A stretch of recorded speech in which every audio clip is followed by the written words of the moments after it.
So hello friends, आज ये अपना सेकंड पार्ट है म्यूचुअल फंड रिव्यू का। मैंने वैसे तो बहुत सारे फंड्स में लगा रखा है। आपने देखा होगा, अगर मेरी इससे पहले वाली वीडियो आप चेकआउट कर सकते हो। मैंने पारेख फ्लेक्सी कैप फंड पे बनाया था। अभी अगर आप देखोगे तो मेरा करीब करीब 5,17,000 रुपये इन्वेस्टमेंट था उस टाइम पे, जो कि अभी 5,42,000 हो गया है, क्योंकि न्यू मंथ स्टार्ट हुआ है तो इन्वेस्टमेंट SIP के थ्रू इसमें हुआ है। आज हम रिव्यू करेंगे SBI ELSS फंड। अगर ये वैसे तो टैक्स सेविंग के लिए यूज़ होता था, पर अभी न्यू टैक्स रिजीम आ गया है, तो आप डालो या ना डालो आपकी चॉइस है, पर ये बहुत अच्छा फंड है। ELSS फंड जिसको नहीं पता हो मैं बता देता हूँ, ये 3 साल का लॉक इन पीरियड इसमें होता है और ये टैक्स इसमें नहीं लगता है। ATC के अंदर आता है। 1.5 लाख पर ईयर ये टैक्स फ्री होता है। तो अगर आप इसमें मेरा इन्वेस्टमेंट देखोगे, इस फंड का रिव्यू देख लेते हैं। 1 मंथ में इसने करीब 1% दिया है, 6 मंथ में अप्रॉक्स 4.38%, 1 ईयर में 4.5, 3 ईयर में 23% है, जो कि बहुत अच्छा एनुअलाइज रिटर्न है। 5 ईयर में अगर देखो तो सेम 23.72 अप्रॉक्स 24 है। और ओवरऑल अगर हम देखते हैं तो इसका रिटर्न जो है वो 16.48% है, जो कि बहुत अच्छा रिटर्न माना जाता है।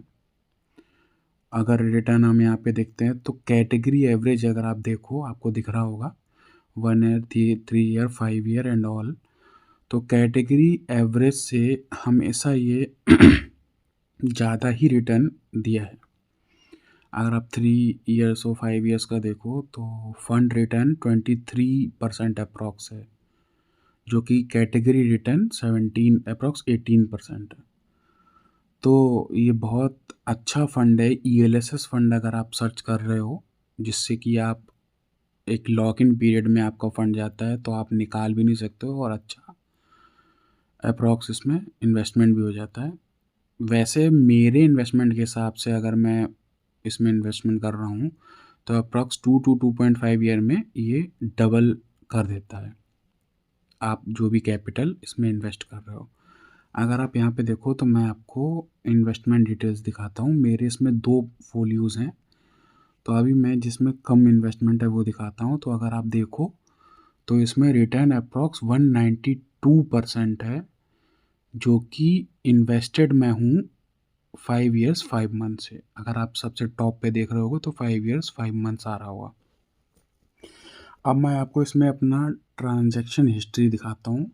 अगर आप देखो तो मैंने ये स्टार्ट किया था 8 जून 2020 से, जिसमें मैंने सिर्फ 1000 रुपीज़ लगाया था। उस टाइम NAV 130 था।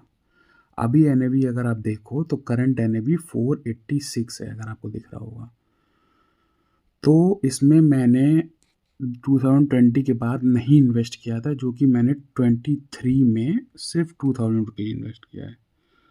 तो अगर आप देखो 23 में भी 300 NAV था, जो अभी 486 है। तो इसका रिटर्न काफ़ी अच्छा है। 5 साल में लगभग 200% इसने दिया है। अभी मार्केट थोड़ा डाउन है तो कम दिख रहा है, वरना अप्रॉक्स 200% इसने दिया है। और XAR आप देख रहे हो 25.61 है, जो कि बहुत ज़्यादा अच्छा है। इसमें रिटर्न आपको इसलिए भी ज़्यादा दिखते हैं क्योंकि आप इसे एग्जिट नहीं कर सकते हो 3 ईयर्स तक।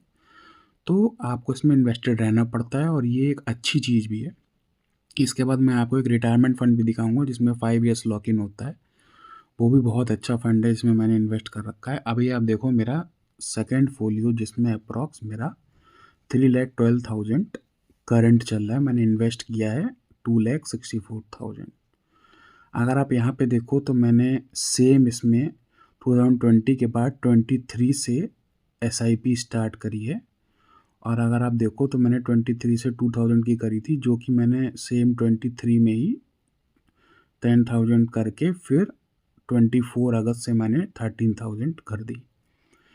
तो इसमें भी अगर आप देखो बीच में मार्केट बहुत ज़्यादा डाउन हुआ था, तो अगर आप इसमें भी मेरा देखते हो तो अप्रॉक्स XIRR 15.32 है, जो कि अच्छा कहा जाता है। XIRR अगर आपका 15 तक है तो बहुत अच्छा है। 18 से ऊपर लोग कहते हैं कि नहीं मिलता है, तो 15 भी XIRR बहुत अच्छा है। अप्रॉक्स टोटल 18% है, तो ये फंड बहुत अच्छा है। आप इसे कंसिडर कर सकते हो। SBI ELSS सबसे टॉप कैटेगरी का फंड है। अगर आप इसमें देखोगे ELSS कैटेगरी में सबसे टॉप पे है। आप फंड साइज भी देख सकते हो, अप्रॉक्स 31.782 करोड़ है और इसकी रेटिंग भी 5 है। अगर आप सिमिलर फंड्स देखोगे तो आप देखो, अगर मैं आपको फंड साइज़ दिखाता हूँ तो सबसे बड़ा फंड साइज़ अगर आप देख सकते हो तो SBI ELSS का ही है। फंड साइज़ एक बहुत ज़्यादा मैटर करता है किसी भी फंड में फ्लक्चुएशंस आने के लिए। अगर जितने ज़्यादा लोग इन्वेस्टेड होते हैं उतना ही रेट ऑफ इंटरेस्ट और रेट ऑफ रिटर्न भी बहुत अच्छा मिलता है। 1 ईयर रिटर्न अगर आप देखोगे तो HDFC ELSS का है, जो कि इसका सेकंड टॉप कैटेगरी का ELSS फंड है। अगर आप रेटिंग देखोगे तो 5 लगभग बहुत सारे फंड्स की है, पर अगर आप 3 इयर्स का एनालाइज रिटर्न देखोगे तो SBI का सबसे ज़्यादा है। एक्सपेंस रेशियो SBI का ठीक है रिटर्न के हिसाब से, तो आप इसको कंसिडर कर सकते हो। एक क्वांट ELSS था, वो भी बहुत अच्छा परफॉर्म कर रहा था, लेकिन अभी अगर आप उसको देखो तो उसकी रेटिंग गिर गई है। मतलब वो कंसिस्टेंसी मेंटेन नहीं कर पा रहा है। अगर आप यहाँ पे देखो, मैं इसमें भी इन्वेस्टेड हूँ। अगर आप देखोगे तो इसकी रेटिंग 3 हो गई है। जब मैंने इसमें इन्वेस्टमेंट किया था तो इसकी रेटिंग 5 थी। तो ये कंसिस्टेंसी मेंटेन उस हिसाब से नहीं कर पा रहा है। XIRR इसका देखिए करीब करीब 2 साल में 9.23 है। रिटर्न ठीक है, रिटर्न ख़राब नहीं है, पर कंसिस्टेंसी वो मेंटेन नहीं है। तो अगर आप ELSS कैटेगरी का देख रहे हो जो टैक्स फ्री है 1.5 लाख पर ईयर के अकॉर्डिंग, तो आप SBI का फंड कंसिडर कर सकते हो ELSS कैटेगरी में। और इसके रिटर्न कंसिस्टेंट हैं, होल्डिंग भी काफ़ी देखिए अच्छी है, और आप इसको कंसिडर कर सकते हो। बाकी नेक्स्ट वीडियो हम रिटायरमेंट फ़ंड और अदर फंड्स के ऊपर बनाएंगे। तो अगर आपने मेरा चैनल सब्सक्राइब नहीं किया तो सब्सक्राइब कर सकते हो। और मैं आपको इसमें रियल टाइम अपना इन्वेस्टमेंट दिखा रहा हूँ। मैं भी बहुत ज़्यादा इन्वेस्टमेंट नहीं करता हूँ। अगर आपको मैं दिखाऊँ तो देखो, मेरा कंसिस्टेंसी अगर आप देखोगे तो मैंने बहुत इसमें देखिए, यहाँ पे मैंने एकदम इन्वेस्टमेंट निकाल लिया था, मेरे को कुछ इमरजेंसी था। फिर मैंने देखिए, ये मैंने 2022 में करीब निकाल लिया था। फिर मैंने कुछ महीनों बाद से इसमें कंसिस्टेंसी से स्टार्ट किया। अगर आप देखो यहाँ से लगभग कंसिस्टेंसी 2024 अगस्त से अगर आप देखो तो मेरा इन्वेस्टेड केवल 1,12,000 रुपये था, जो अभी अभी मोटा मोटा 1 साल अगर आप मान के चलो तो 1,12,000 से मैंने इसमें इन्वेस्ट कर दिया है 5,42,000। और मेरा XIRR मैंने कल की वीडियो में अपना दिखाया था, जो कि 15 करीब अप्रॉक्स था, 14.9। मार्केट अभी लगातार गिर रहा है तो 14.8 है।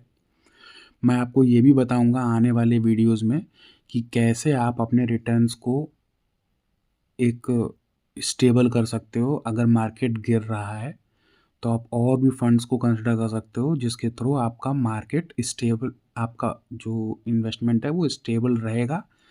अगर मार्केट गिरता भी है, मैं आगे की वीडियोस में आपको बताऊंगा। तो अगर आपने सब्सक्राइब नहीं किया तो आप कर लीजिए। बाकी मिलते हैं दूसरी वीडियो के साथ। बाय।